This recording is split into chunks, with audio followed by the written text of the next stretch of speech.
আর মুখের উপরে কথা বলার অধিকার আমার নেই। আমি শুধু আপনার চরণে একটা ছোট্ট ক্ষমা ভিক্ষা চাইছি। আসতে বাজাবে, আপনি আমাকে মারবেন, আপনি আমাকে কাটবেন, আপনাকে কোনো প্রতিবাদ করব না। শুধু একটা ছোট্ট অনুরোধ করব, আমার গর্ভে যে সন্তানটি রয়েছে এর বাবা এই মুহূর্তে আর বেঁচে নেই। তাই আপনি মারবেন, মারুন, কাটবেন তো কেটে দিন, কিন্তু একটা কথা বলি, আমার এই সন্তানটিকে শুধু ভালোভাবে পৃথিবীতে আসতে দিন।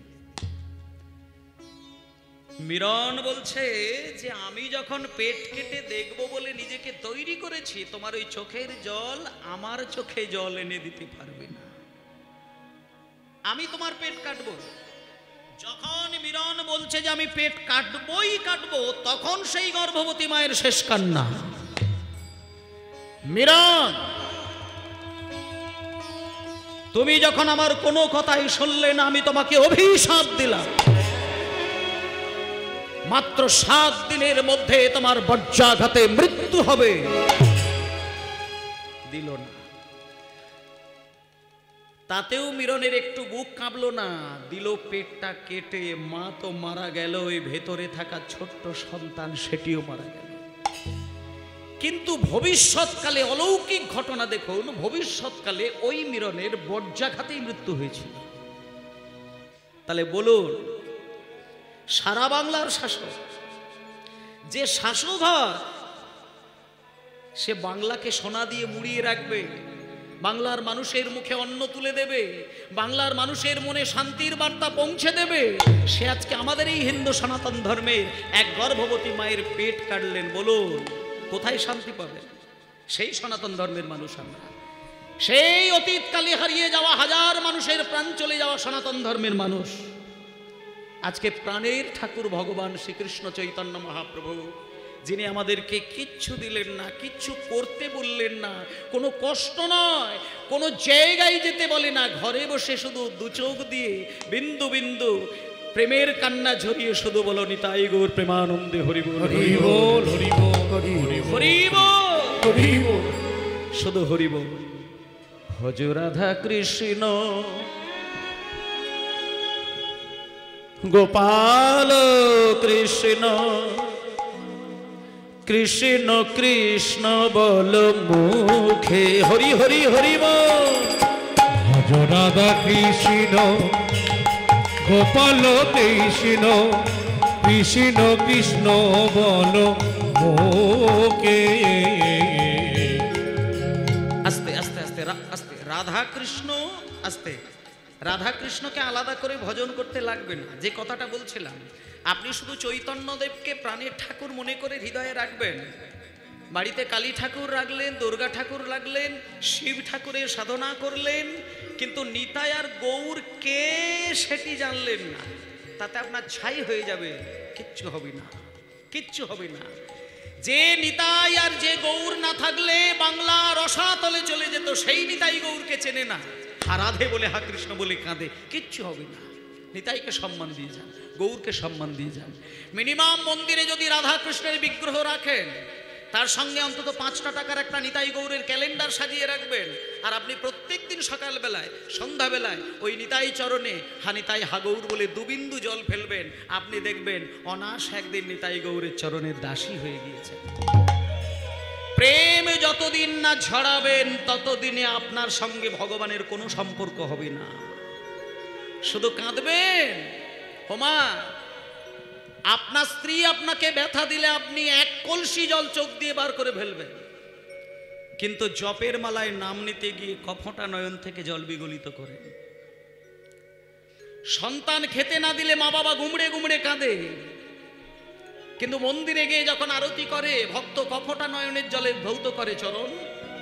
এই জায়গায় পরিষ্কার করলেন যে তুমি বাজারে ঘুরছো, বাজারে ঘোরাফেরা করছো, আর যখন পেটে তোমার খিদে এসে যায়, তখন তোমার মনে হবেই হবে, মিষ্টির দোকানে যখন রসের মধ্যে রসগোল্লা ডোবানো থাকে, তখন তোমার পেটে খিদে থাকলে মনে হবে, আহারে আমার কাছে যদি 10টা টাকা থাকতো, 20টা টাকা থাকতো, আমি ওই মিষ্টির দোকানে গিয়ে যদি 2টো রসগোল্লা কিনে আমি খেতাম, আমার প্রাণটা জুড়িয়ে যেত।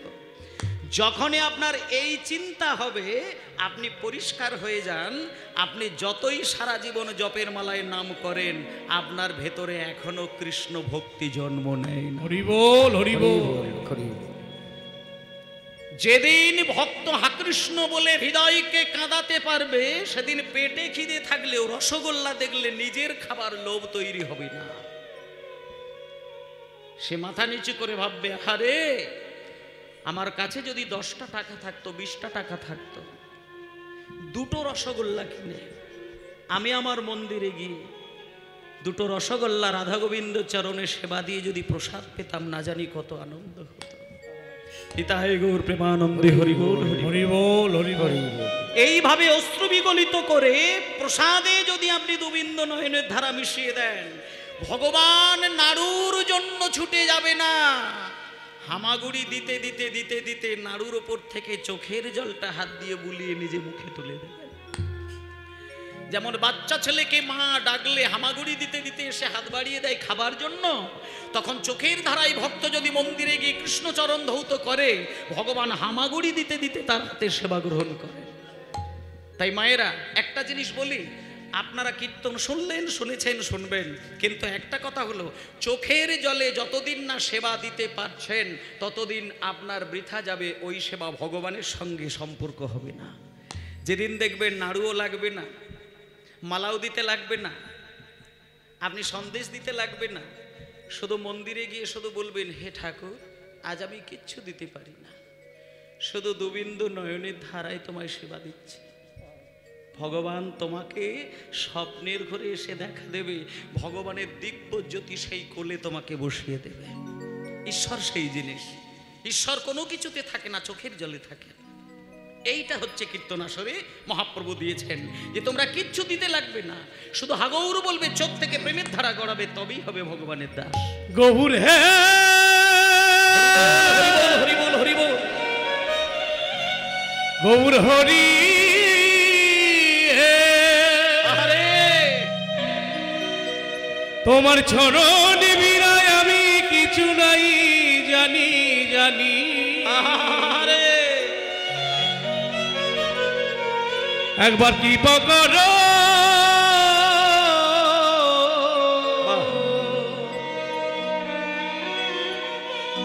ও হে গৌর হরি, গৌর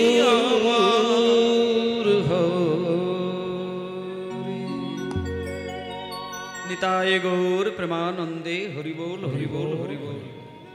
ওমা, মাগো, কান্নাকাটি করে, সবাই কান্নাকাটি করে। আমি অনেক মাকে দেখেছি, অনেক ঠাকুর মাকে দেখেছি, অনেক দাদু ঠাম্মাকে দেখেছি, মন্দিরে বসে হাত জোড় করে, কি বলে জানি না, কিন্তু চোখ থেকে অবিরল ধারা গড়ায়। কিন্তু একটা কথা বলি মা, যখন আপনি কোনোদিন দেখবেন যে ঠাকুর ঘরে বসে চরণে ফুল দিতে দিতে হঠাৎ করে আপনি কেঁদে উঠলেন, আর সেই চোখের জলটা যদি হালকাও গরম হয়, আর জল যদি আপনার জিভের উপরে পড়ে, সেটা হালকা নোনতা স্বাদ হয়, আপনি পরিষ্কার হয়ে যান, আপনার ওই চোখের জল ভগবানকে ভালোবাসার জল নয়। হয় কারোর স্বামী হারিয়েছে, না হয় কারোর সন্তান হারিয়েছে, না হয় কারোর জমি জায়গা হারিয়েছে, না হয় প্রেমিকা হারিয়েছে, সোনাদানা হারিয়েছে। মায়ার কান্না কেঁদে ভগবানের কাছে বসলে সেই কান্নায় ভগবান কোনোদিন সাড়া দেয় না। গরম জল বিগলিত হবে, সে জল কোনোদিন প্রেমের ধারা নয়। প্রেমের ধারা যখন এক ফোঁটা গড়াবে, বরফের মতো ঠান্ডা জল, আর সেই জল কোনো স্বাদ থাকবে না। আর সেদিন ভগবানকে চাইবেন, চাইতে ভুলে যাবেন, আপনি নিজেকে বিকিয়ে দিয়ে কাঙালিনী করে ফেলবেন। রাধারানী যখন কৃষ্ণকে ভালোবেসেছিলেন, রাধারানী কি কৃষ্ণের কাছ থেকে কিছু চেয়েছিলেন? চাইতে ভুলে গিয়েছিল। ভালোবাসার মানুষকে দিলে আনন্দ হয়, নিলে আনন্দ হয় না। যেটা শ্রীমতী রাধারানী কৃষ্ণ কৃষ্ণ কৃষ্ণ কৃষ্ণ বলে পাগল হয়েছিলেন, কিন্তু প্রতিদানে রাধারানী কি পেয়েছিলেন? কি পেয়েছিলেন? বুক ভরা ব্যথা পেয়েছিলেন, ভালোবাসা পায়নি।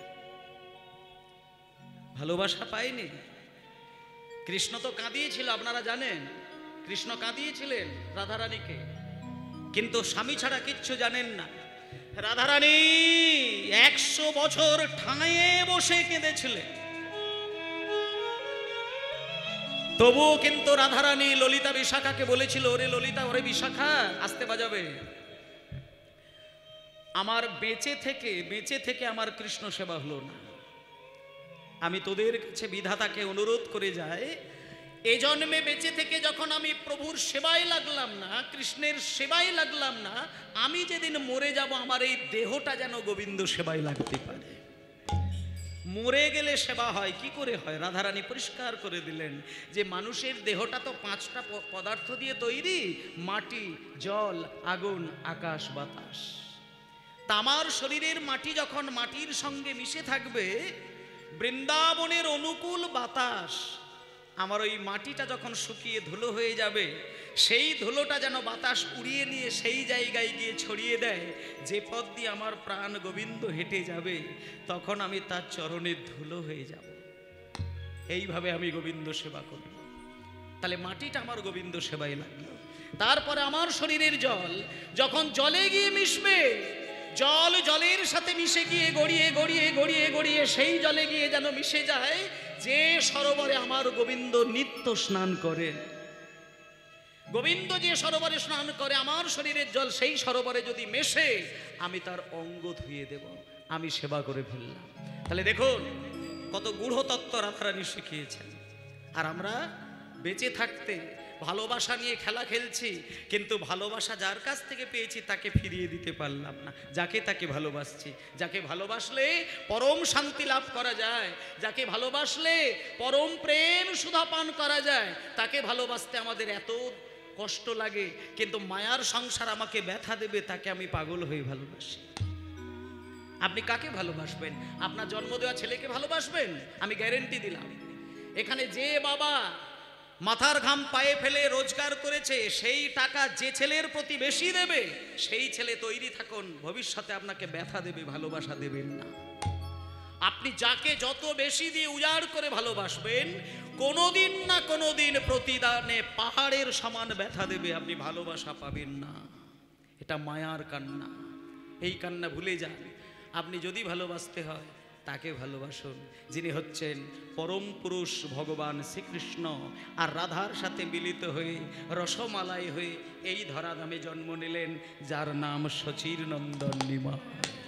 নিতাই গৌর প্রেমানন্দে হরি হরি হরি গৌরাঙ্গ মধুন লীলা।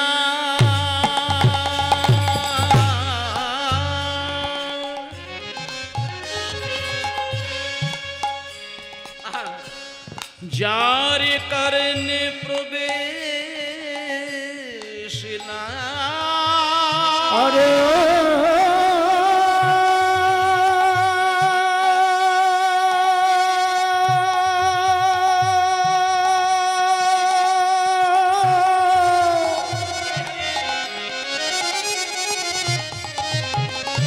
গৌরাঙ্গ মধুর লীলা।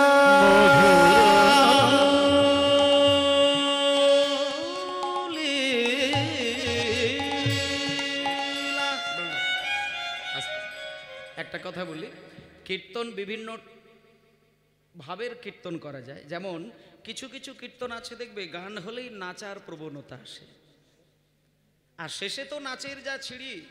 এখন তো বাংলার কীর্তন শুনলে যারা ভক্ত হয় তারা কীর্তন শোনেও না।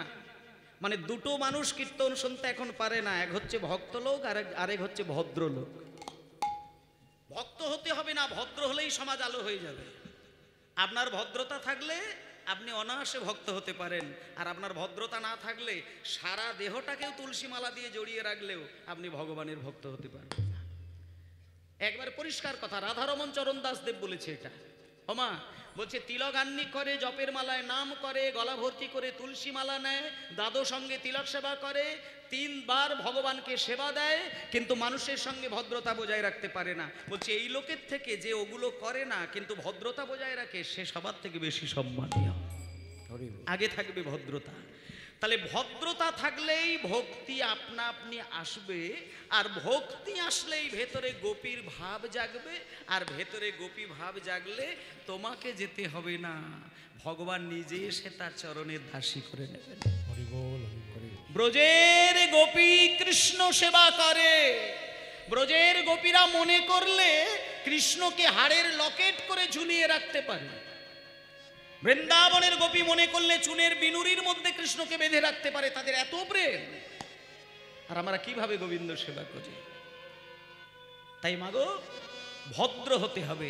আজকালকার দিনে যে কীর্তন হচ্ছে, আমি একটুখানি বলি, ওই কোমর দোলানো, ঘাড় দোলানো, মাথা দোলানো গান শুনলে হয়তো একটু চমক লাগে, কিন্তু প্রেম ভক্তি আসবে না।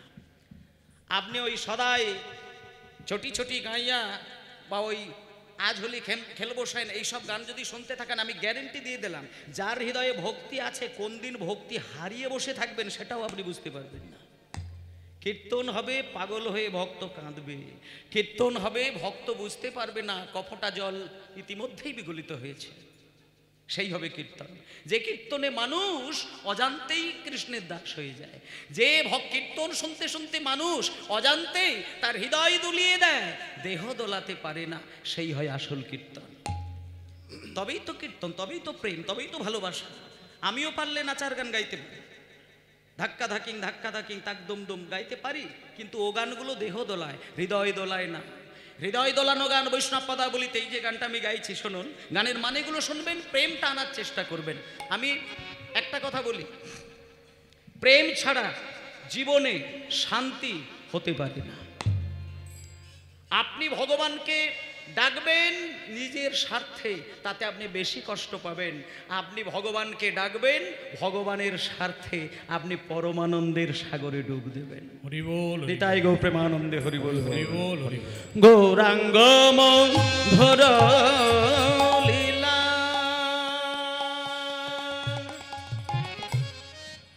গৌরাঙ্গ মধুর লীলা,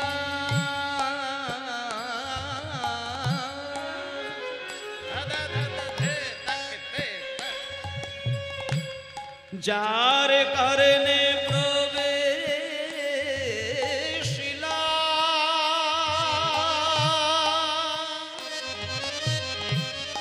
গৌরাঙ্গ মধুর লীলা, যার কর্ণে প্রবেশিল।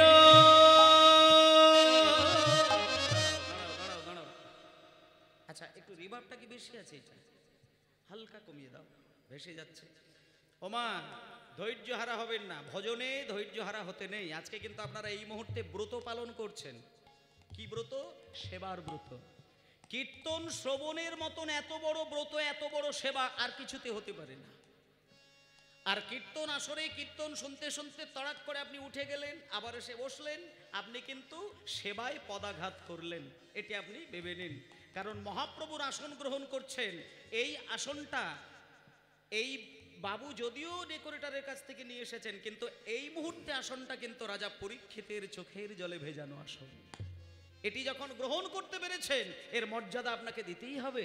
আর মর্যাদা দেওয়ার একটাই শর্ত, আপনি যদি মন দিয়ে কীর্তনটা শুনতে পারেন, সেটাই হবে মর্যাদা। আপনি দেখবেন আপনি কোন দিন ভগবানের দাস হয়ে গেছেন। শুধু ভগবান বললে কান্না এসে যায়, সেই তো হতে পারে ভগবানের দাস, আর কিছু লাগবে না। আমি গানটা গাইছি, মন দিয়ে একটু গানগুলো শুনবেন, মানেগুলো পরক্ষণে বুঝিয়ে দেব, তারপরে লীলার মধ্যে প্রবেশ করব। গৌরাঙ্গ মধুর লীলা, যারি কারণে প্রবেশিলা, আরে ও হরি হরি হরি বল।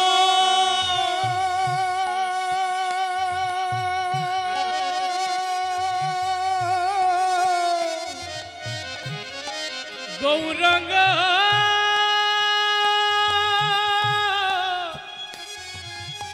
মধুর লীলা, যার কারণে প্রবেশিলা হৃদয় নির্মল হেলতা, হৃদয় নির্বল ভেল তার ওগো তার জ্ঞান আধার যায় গো সরে আরে অজ্ঞানের আধারে যাই গো সরে যারা আমার গৌর লীলা শ্রবণ করে তাদের অজ্ঞান আধার যায় গো গৌর লীলা শ্রবণ করে অজ্ঞান আধারে যাই গো যারা সরে গৌর